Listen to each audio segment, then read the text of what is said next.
बिस्मिल्लाहिर्रहमानिर्रहीम। अस्सलामुअलैकुम। कैसे आप लोग सब? Welcome back to my channel. आज मैं बनाने जा रही हूँ बहुत ही मज़ेदार क्रंची और स्पाइसी पास्ता क्रैकर्स। बहुत ही मज़े के होते हैं और ये बहुत ही एक ज़बरदस्त इवनिंग स्नैक होता है। तो अगर रेसिपी पसंद आए तो वीडियो को लाइक करें, शेयर करें और कॉमेंट करके ज़रूर बताएं। मेरे चैनल को सब्सक्राइब करना ना भूलें और बेल आइकन पर ज़रूर क्लिक करें ताकि आने वाली वीडियोज़ का नोटिफिकेशन आपको मिल सके। तो बस जल्दी से रेसिपी में स्टार्ट करूंगी। बहुत आसान होते हैं या बहुत मज़ेदार बनते हैं। तो बस यहाँ पे इंग्रेडिएंट्स हैं, थोड़े से इसके इंग्रेडिएंट्स होते हैं, तो बस जल्दी जल्दी बताती जाऊंगी मैं। तकरीबन 1 कप के करीब मेरे पास यहाँ पे पास्ता है। तो अभी आप कोई सी भी शेप में ले सकती हैं, जो मेरे पास घर में अवेलेबल था तो मैंने वही लिया है। और यहाँ पे तकरीबन 1 कप के करीब मेरे पास मैदा है और चाट मसाला है मेरे पास। यहाँ पे मेरे पास ऑयल है फ्राइंग के लिए। तो बस सबसे पहले मैं पास्ता बॉईल कर लूंगी। पानी मैंने गर्म करने के लिए पहले से ही रख दिया था, तकरीबन 6 गिलास के करीब पानी है।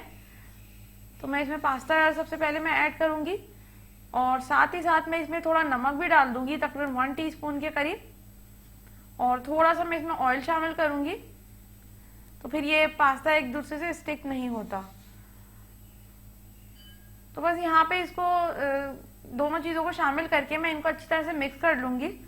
और तकरीबन 8 मिनट्स के लिए मैंने इसको कुक किया था ताकि पास्ता अच्छा सा गल जाए, बिल्कुल लो फ्लेम पे।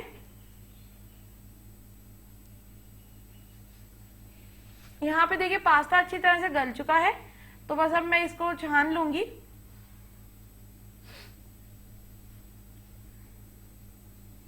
यहाँ पे मैंने देखिए पानी इसका सारा छान लिया है। तो बस थोड़ी देर इसको मैंने छन्नी में ही रख के छोड़ दिया था और अब मैं यहाँ पे पास्ता एक बोल में निकाल रही हूँ और इसको मैंने पूरा ही निकाल लिया था जो मेरे पास था। 1 कप के करीब ही है ये। अब मैं साथ ही साथ इसमें मैदा शामिल करूंगी जो कि मेरे पास था 1 कप के करीब, लेकिन मैं थोड़ा थोड़ा करके डालूंगी। यहाँ पे मैंने तकरीबन 4 टेबल स्पून के करीब डाला है। तो मैंने एक साथ इसलिए नहीं डाला कहीं ना हो कि बहुत ज़्यादा हो जाए। तो बस अब मैं इस बॉक्स को कवर करके और इसको अच्छी तरह से मैं मिक्स कर लूँगी ताकि पास्ता पे जो है पूरा मैदा कोट हो जाए अच्छी तरह से। यहाँ पे देखिए बिल्कुल अच्छी तरह से हो चुका है ये। तो बस अब मैंने दूसरी तरफ ऑयल गर्म करने के लिए रख दिया था। यहाँ पे ऑयल अच्छी तरह से गर्म हुआ है। मैं इसमें पास्ता ऐड कर दूंगी थोड़ा थोड़ा करके और इनको हम तकरीबन मीडियम फ्लेम पे हमें इनको 5 से 10 मिनट पकाना है कि इनका अच्छा सा कलर आ जाए और ये क्रिस्पी से हो जाए। और साथ ही साथ आप इनको चेक भी करते रहें कहीं ना बहुत ज़्यादा डार्क ब्राउन हो जाए। फ्लेम आपने मीडियम ही रखनी है। यहाँ पे देखिए इनका अच्छा सा कलर आ चुका है जितना मुझे चाहिए था। तो बस यहाँ पे मैं आहिस्ता आहिस्ता करके इनको निकाल लूंगी। बस ये इसकी यही ट्रिक होती है, बहुत ज़्यादा डार्क ब्राउन नहीं करना होता, इस तरह का ही कलर आना चाहिए इसमें।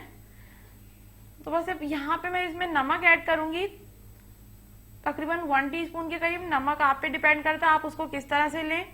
और साथ ही साथ मैंने इसमें चाट मसाला ऐड किया है। चाट मसाला तकरीबन 2 से 3 टीस्पून के करीब है। अब ये आप पे डिपेंड करता है आप उसको कितना डालें। और ऑप्शनल इसमें है लाल मिर्चों का पाउडर, वो भी मैंने थोड़ा इसमें ऐड किया है। ये ऑप्शनल है, आप चाहें तो इसको स्किप भी कर सकती हैं। तो बस इसको भी अब मैं बॉक्स को बंद करके इसको अच्छी तरह से मिक्स कर लूंगी ताकि मसाला और नमक वगैरह सब इसमें एडजस्ट हो जाए अच्छी तरह से।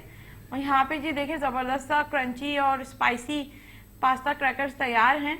बस अब मैंने इसको यहाँ पे डिश आउट कर लिया है। ये बहुत ही मज़ेदार ये स्नैक होता है, इवनिंग टाइम स्नैक।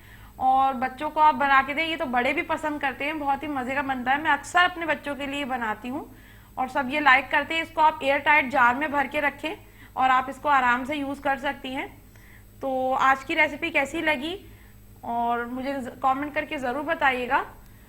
रेसिपी अगर पसंद आए तो वीडियो को लाइक करें, शेयर करें और कमेंट करना ना भूलें।